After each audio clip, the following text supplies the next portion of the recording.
누가복음 16장 1절 이하 말씀을 중심으로 오늘 말씀을 함께 나누겠습니다.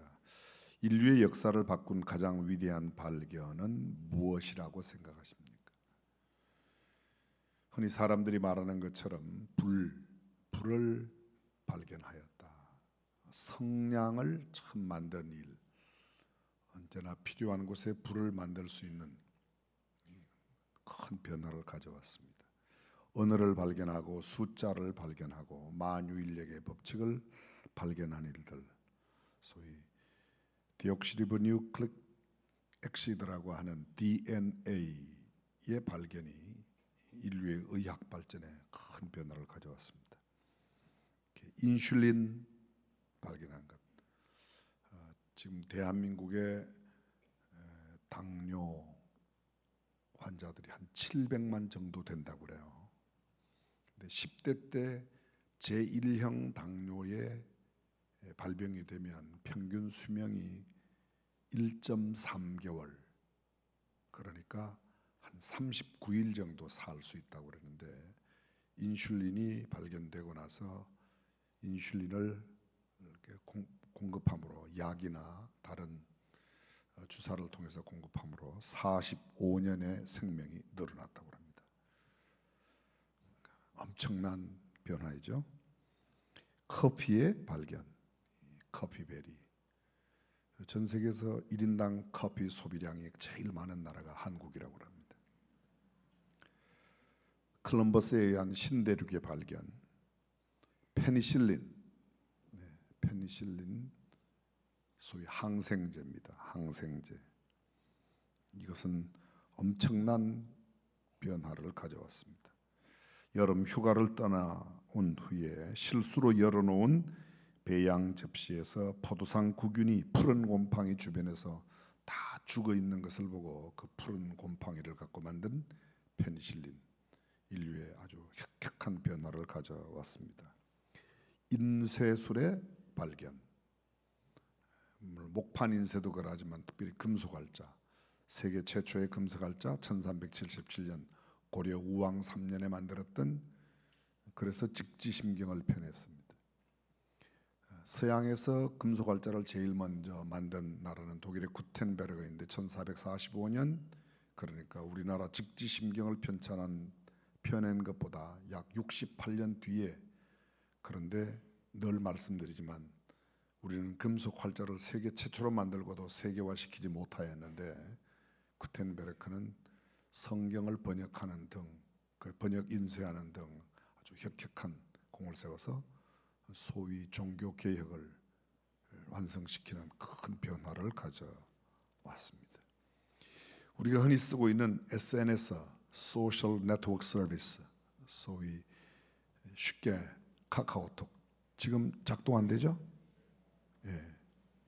어저께 다음 카카오 자료를 중요하게 취급하는 곳에 화재가 나서 아직까지 완전 복구가 아니라 되긴 되는데 다음도 상당히 느리게, 카카오는 아직도 전송이 되지 않습니다. 소셜 네트워크 서비스의 최초로 만든 나라가 대한민국이에요. 싸이월드인데 세계화에 실패했습니다. 그런데 하버드 대학교에 학생이 만들었던 마크 주커버가 만든 페이스북, 지금 우리가 쓰고 있는 카카오톡, 위챗 등등 여러 발달되어 있는 SNS 기능은 세계화되어서 엄청난 부도 모았고 또 많은 변화를 가져왔습니다. 이런 위대한 발견들을 이야기하려고 하면 시간도 끝도 없을 겁니다. 그런데 여러분, 가장 위대한 발견은 어떤 기계, 과학, 의학 분야의 문명, 기술보다도, 의술보다도 저는 하나님을 발견하는 것이라고 믿습니다. 하나님 발견하면, 하나님을 만나면 내가 누구인지를 알아요. 진정한 나를 발견하고, 하나님을 발견하고 나를 발견한 내가 살아갈 삶의 길 동안에 해야 할 일이 무엇인지를 발견하는, 이게 가장 위대한 3대 발견, 하나님 발견, 자신 발견, 자아가 해야 할 일을 발견하는 것이라고 말할 수 있을 겁니다. 오늘 누가복음 16장 1절이야 9절 소위 불의한 청지기의 비유라고 일컬어지는 이 비유, 이 말씀 해석이 매우 어려운 비유입니다. 왜냐하면 불의한 청지기가 칭찬받았기 때문입니다. 본문 8절에 보면 주인이 이 옳지 않은 청지기가 일을 지혜 있게 하였으므로 칭찬하였으니, 간단하게 주님은 옳지 않은 청지기가 칭찬을 받았어요. 이건 앞뒤가 맞지 않습니다. 옳은 청지기가 칭찬을 받아야 되는데 옳지 않은 청지기가 칭찬을 받았습니다. 근데 옳지 않은 청지기가 옳지 않음을 칭찬받은 게 아니라 핵심은 이것입니다. 이 옳지 않은 청지기가 일을 지혜 있게 하였으므로, 주인이 칭찬한 것은 청지기의 지혜를 칭찬하고 있지 옳지 않은 청지기의 행동이나 언동을 칭찬하는 게 아니라는 겁니다. 그렇습니다. 불의했으면 책망을 들어야 마땅하지 않습니까? 그런데 이 불의한 청지기는 칭찬을 들었습니다. 의롭지 못한 청지기가 칭찬을 받았으니 불의도 정당화될 수 있다고 오해할 수 있습니다. 그러나 결코 그렇지 않습니다. 본문의 해석이 난해한 이유가 바로 이 까닭인데, 주의 있게 보십시오. 불의한 것을 칭찬하는 것이 아니라 불의한 청지기가 행한 그 행동 속에 담겨진 지혜입니다. 말세를 살고 있는 제자들에게 강조하시는 핵심의 말씀은 지혜롭게 살라, 어리석게 미련하게 살지 말고 지혜를 강조하고 있는 겁니다. 잠언의 말씀에 이런 말씀이 있습니다. 게으른 자여 개미에게로 가서 그 하는 것을 보고 지혜를 얻어라. 간단하게 주님은 개미에게 배우라는 거야. 이게 말이 돼요? 하나님의 형상대로 지음받은 인간이 개미에게 배운다? 아니에요. 개미의 지혜를 배우라는 겁니다. 성경은 계속됩니다. 개미는 두령도 없고 간역자도 없고 주권자도 없으되 먹을 것을 여름 동안에 예비하여 추수 때의 양식을 모으느니라. 개미가 가지고 있는 지혜를 배우라고 말합니다. 잠언 30장 24절 이하 말씀은 이렇게 연결됩니다. 땅에 작고도 가장 지혜로운 건 넷이 있나니 곧 힘이 없는 종류로 돼 먹을 것을 여름에 예비하는 개미와 약한 종류로 돼 집을 바위 사이에 짓는 사반과 임군이 없어되 다 때를 지어 나아가는 메뚜기와 손에 잡힐만 하여도 왕궁에 있는 도마뱀이니라. 미물에 불과한 이런 것들에게도 배울 게 있다는 겁니다. 예수님 이런 말씀하세요. 뱀같이 지혜롭고 비둘기같이 순결하라. 뱀을 배우라는 게 아니고 뱀의 지혜, 비둘기가 아니고 비둘기의 순결함을 우리에게 강조하고 있는 겁니다. 오늘 말씀 누가복음 본문 16장 1절 첫 구절을 한번 보십시오. 이렇게 되어 있습니다. 또한 제자들에게 이르시되, 누구에게요? 제자들에게.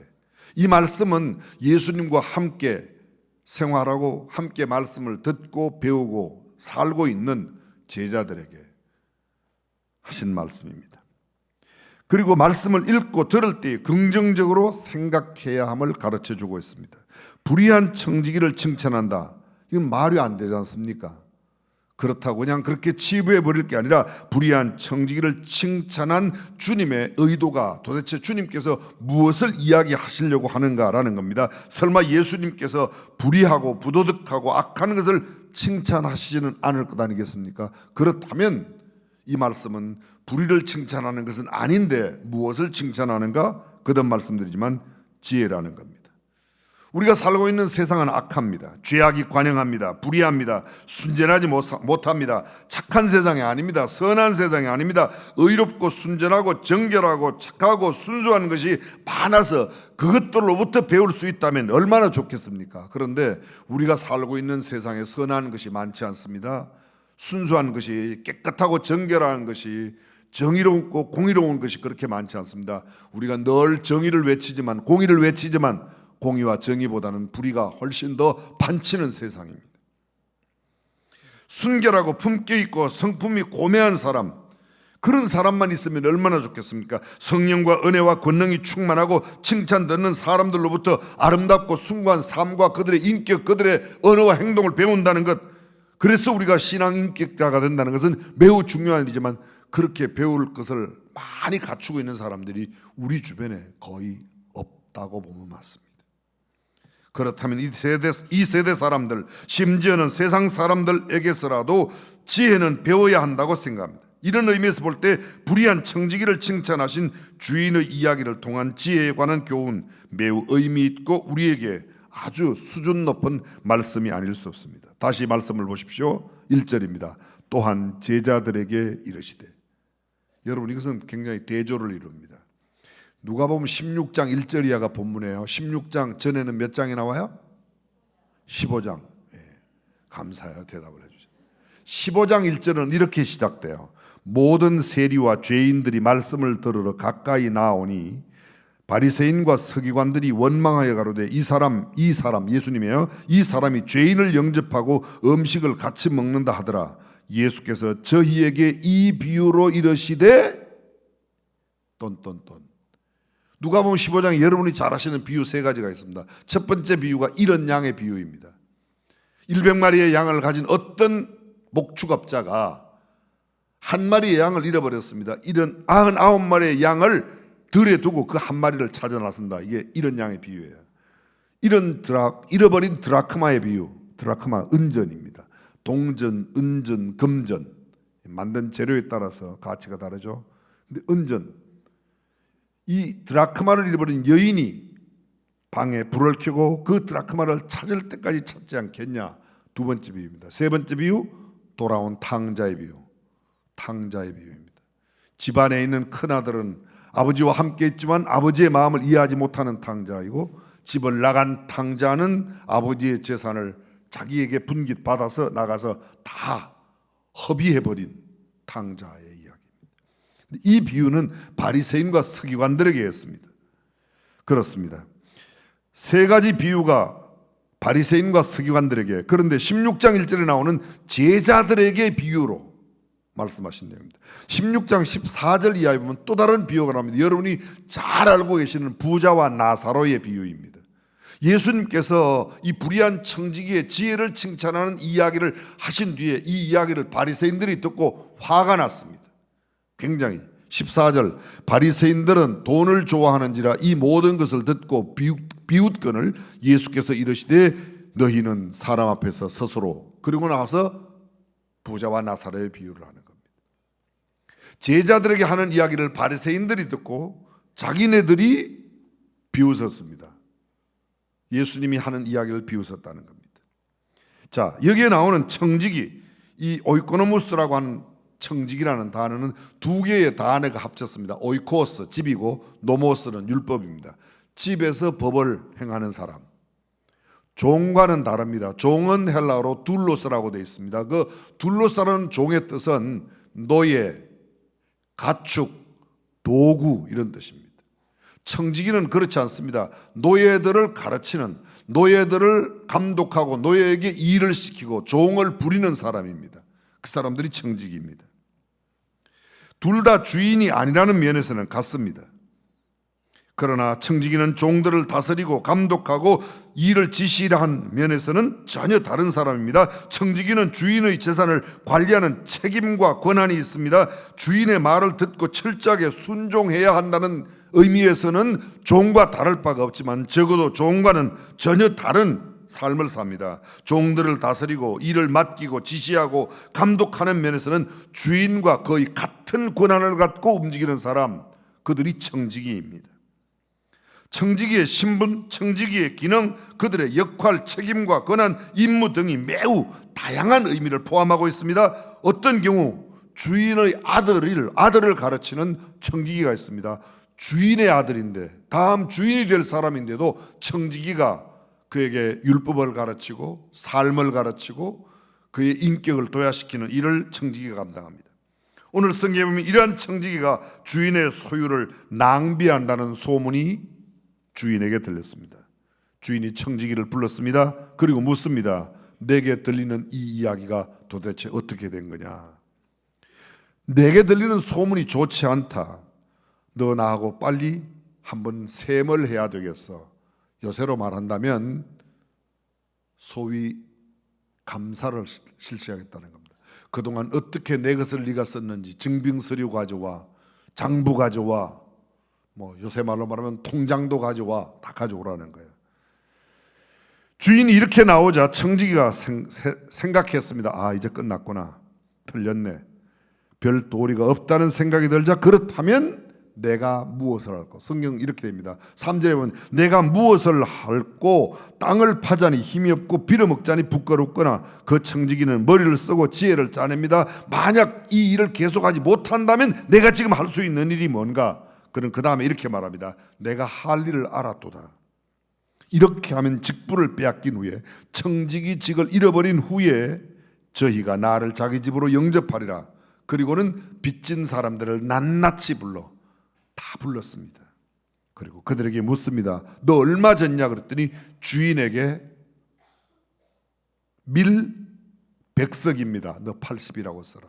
너는 얼마를 졌냐 그랬더니 이야기합니다. 기름 100마리입니다. 너 50마리라고 써라. 성경에는 둘만 되어 있지만 다른 사람들에게도 다 50원 20으로 20원 10으로 아마 그렇게 다 해주었던 것 같습니다. 얼마나 어처구니 없는 길입니까? 참으로 맹랑하고 별스럽고 우리말로 말하면 아주 가관입니다. 그런데 청지기가 이미도 불성실하였고 지금 하고 있는 일도 앞뒤가 전혀 맞지 않는 그런 일을 하는데 주인은 그 청지기가 지혜롭게 하였다고 칭찬하는 겁니다. 이게 오늘 본문의 내용입니다. 아주 불의한 짓을 하려고 작심을 하고 용감하게 결단을 내렸습니다. 그리고 과감하게 실행했습니다. 지금까지도 옳지 않아서 직분을 잃어버릴 판인데 또 하나 거기다가 더 엎친 데 덮친 격으로 설상가상으로 나쁜 짓을 계속하고 있는 겁니다. 근데 주인은 우리가 생각하는 그런 생각으로 보지 않습니다. 이 불의한 청지기가, 이 옳지 않은 청지기가 이 일을 지혜롭게 하였다. 자기의 직을 빼앗길 것을 알고 그 빼앗길 때를 그의 준비하는 지혜를 칭찬하고 있다는 겁니다. 주인으로서 얼마나 화가 나고 불이 끓어오르겠습니까? 근데 성경을 보십시오. 부는커녕 화를 내기는커녕 회초리를 때리고 쥐어받고 아구창을 날리고 근데 그런 게 전혀 아닙니다. 오히려 칭찬했습니다. 주인이 이 옳지 않은 청지기가 일을 지혜롭게 하였으므로 칭찬하였으니 그렇습니다. 성경은 말합니다. 예수님께서 이 옳지 않은 청지기가 맞습니다. 옳지 않습니다. 부당합니다. 불의합니다. 악합니다. 그런데 그 다음 연결되는 말은 칭찬하였다고 말합니다. 아니 책망받아 마땅하지 않습니까? 욕먹고 야단 맞아야 마땅하지 않습니까? 종아리 맞고 싸대기 맞고 얻어 터져야 마땅하지 않겠습니까? 그러나 다릅니다. 완전히 반전입니다. 완벽한 역발상의 모습이 나옵니다. 칭찬을 받습니다. 지혜롭게 일을 처리하였다고 합니다. 어찌해서 이런 칭찬이 있을 수 있는가? 이게 무슨 지혜가, 이런 지혜가 있는가? 우리가 상식적으로는 통하지 않습니다. 그런데 성경은 계속해서 말합니다. 예수님께서 들려주신 말씀, 예수님의 비유, 일반적 우리의 경험과 생각, 우리의 윤리의식과 도덕관을 완전히 벗어납니다. 예수님의 시각으로, 예수님의 사고로 생각을 해보십시오. 긍정적으로 생각해 보십시오. 설교를 들을 때에도 긍정적으로 받는 사람은 그래, 설교는 언제나 좋은 이야기지, 무한과 지혜를, 좋은 말씀을 하나님께서 깨우쳐 주시는 깨우침을 얻으려고 하는 사람이 있는가 하면 괜히 시비도 아닌데도 시비거리로 듣고 그걸 꽁 안에 담아두는 사람이 있습니다. 여러분은 어떤 분이세요? 불의한 청지기, 옳지 않은 청지기의 지혜가 어떤 지혜이기에 이렇게 칭찬을 받습니까? 도대체 칭찬받은 그 칭찬의 근원이 무엇입니까? 몇 가지로 생각합니다. 첫 번째, 이 불의한 청지기는 주인을 발견했습니다. 주인이 내게 와 내 보던 일을 셈한다는 사실을 기억했습니다. 주인이 언젠가는 내 일을 계산하고 이 모든 일에 주인이 있다는 것을 깨달았습니다. 이때까지는 어쩌면 그 주인을 의식하지 못하고 살았기에 내 맘대로 살았습니다. 그래서 들리는 소문이 좋지 않았습니다. 근데 들리지 않은 소문, 주님께, 주인께, 하나님께 들리지 않을 거라고 생각했던, 보이지 않을 거라고 생각했던 것이 주인에게 다 알려졌다는 사실을 발견하는 겁니다. 하나님을 발견했습니다. 여러분, 성경 속에 하나님 앞에 위대하게 쓰임받은 사람들의 공통된 특징이 뭐야? 그들 모두는 다 하나님을 발견했다는 겁니다. 이사야가 하나님을 만났습니다. 이사야서 6장 1절, 우시야 왕이 죽던 해에 내가 보매 주께서 높이 들린 보좌 위에 계신다. 그동안 이사야와 우시야는 사촌지간입니다. 그런데 자기의 사촌이 왕인데 오랜 기간 동안 왕위에 있던 그 사촌이 죽자 드디어 왕의 보호자보다 더 높이 들린 하나님의 보호자가 보여졌습니다. 그때 이사야가 뭐라고 외칩니까? 뭐라고 외칩니까? 문지방의 터가 흔들리며 하나님의 임재를 겪었던, 높이 들린 주의 보좌를 경험했던 이사야가 화로다, 나 연망하게 되었도다. 나는 입술이 부정한 사람이요 입술이 부정한 백성 중에 거하며 만군의 여호와이신 하나님을 배웠다고 하는 겁니다. 하나님을 발견하자 자신도 보였습니다. 망하게 된 자신을 보았던 겁니다. 망하게 된 자신을. 베드로가 예수님을 만났습니다. 주여 나를 떠나소서, 나는 죄인으로소이다. 바리새인과 세리의 기도를 기억하십니까? 바리새인은 따로 서서 기도하여 가로되 나는 일회에 2번씩 금식하고 나는 11조를 내고 나는 좋은 일을 많이 하겠습니다. 그런데 세리는 나를 불쌍히 여기소서, 나는 죄인으로소이다. 주님을 제대로 발견한 사람은 나를 죄인이라고, 주님 나를 떠나주십시오, 나는 망하게 된 죄인입니다, 그렇습니다, 하나님을 발견한다는 겁니다. 삭개오를 기억하십니까? 누가복음 19장에 삭개오 이야기 나옵니다.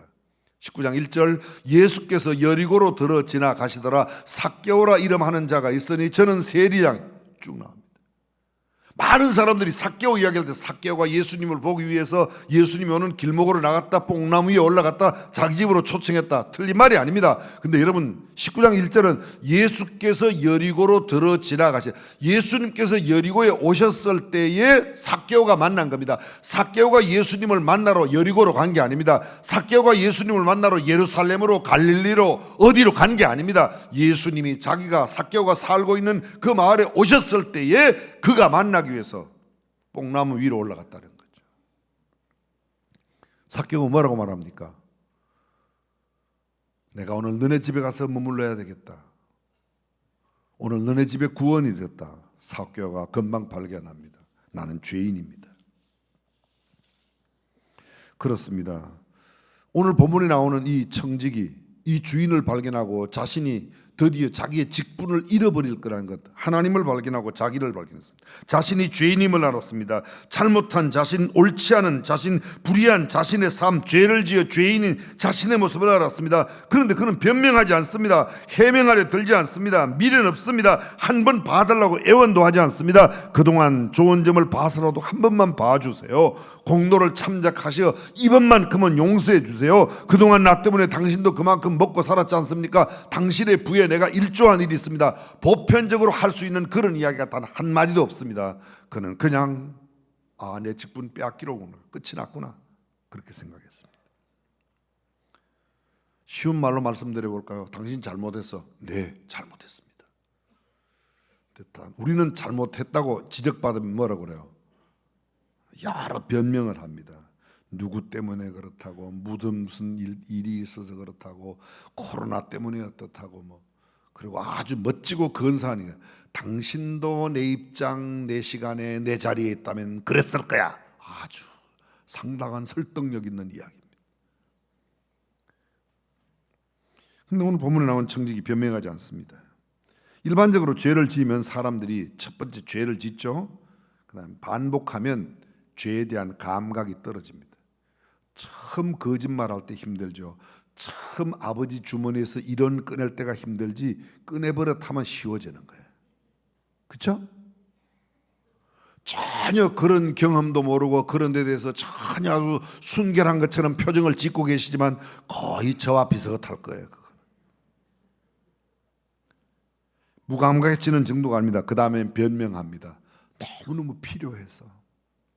이야기를 하면 잘 안 주니까. 저 개인적인 이야기해서 죄송합니다.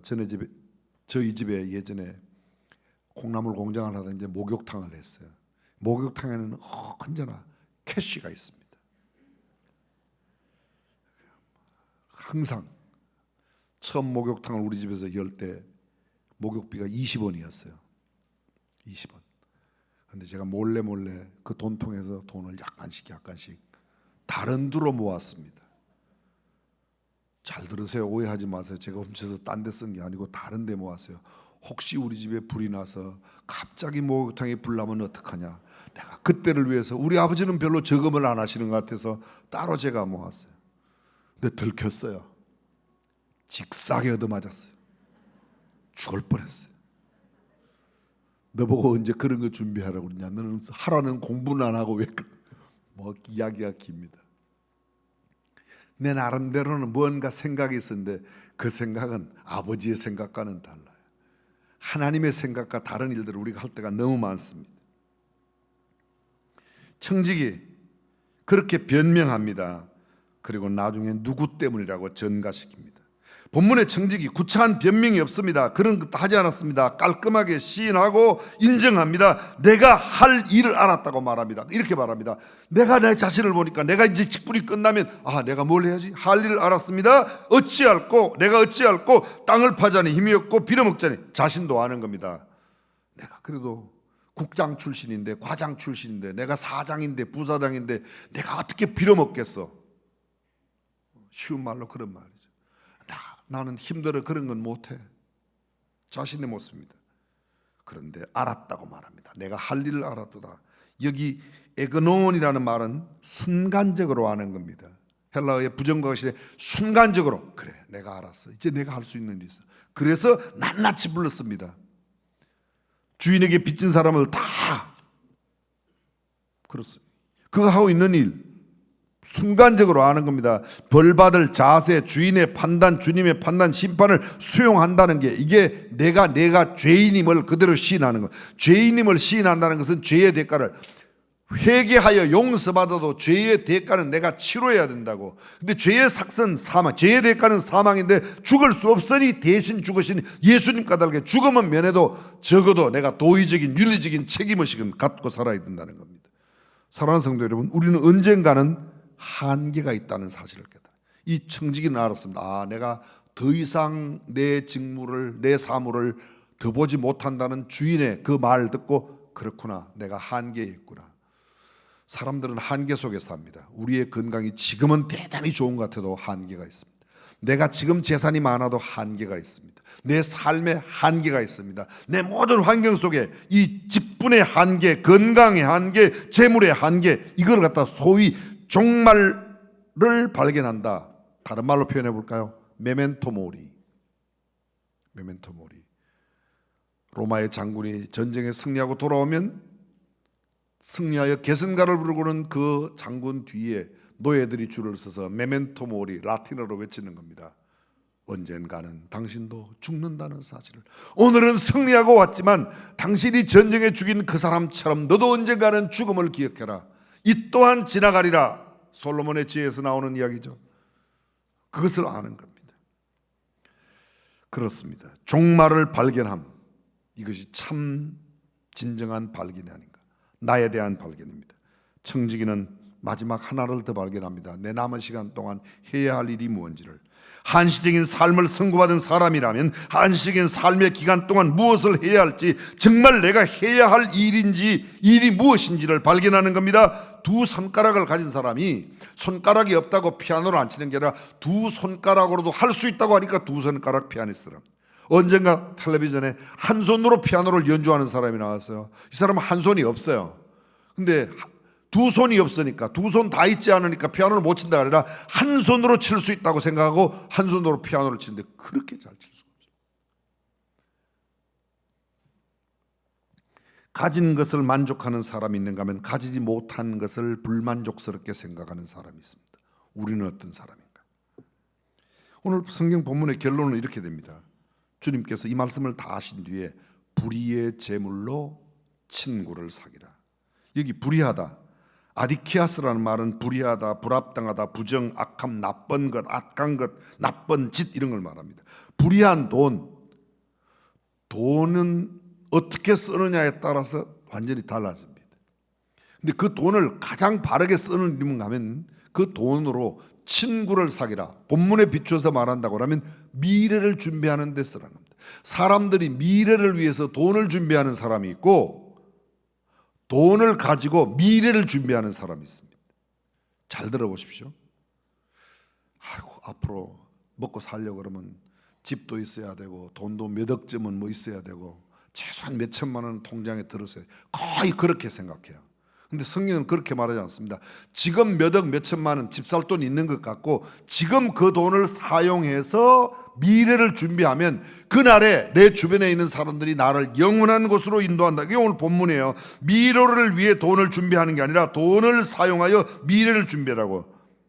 성경의 시편에 37편 25절 26절입니다. 의인의 후손은 걸식하는 법이 없다. 내가 의롭게 살면 내일 걸식하는 법이 없다는 겁니다. 저는 종일토록, 의인은 종일토록 은혜를 베풀고 꾸어주니 그 자손이 복을 받는도다.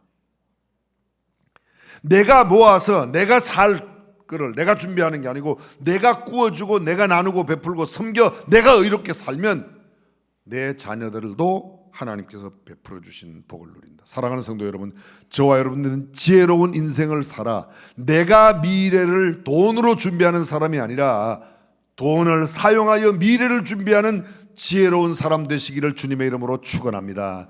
하나님을 발견하고 나를 발견하고 내게 주어진 삶의 길이 동안 지혜롭게 삶을 잘 준비하는 우리 모두가 될 수 있기를 주님의 이름으로 축원합니다.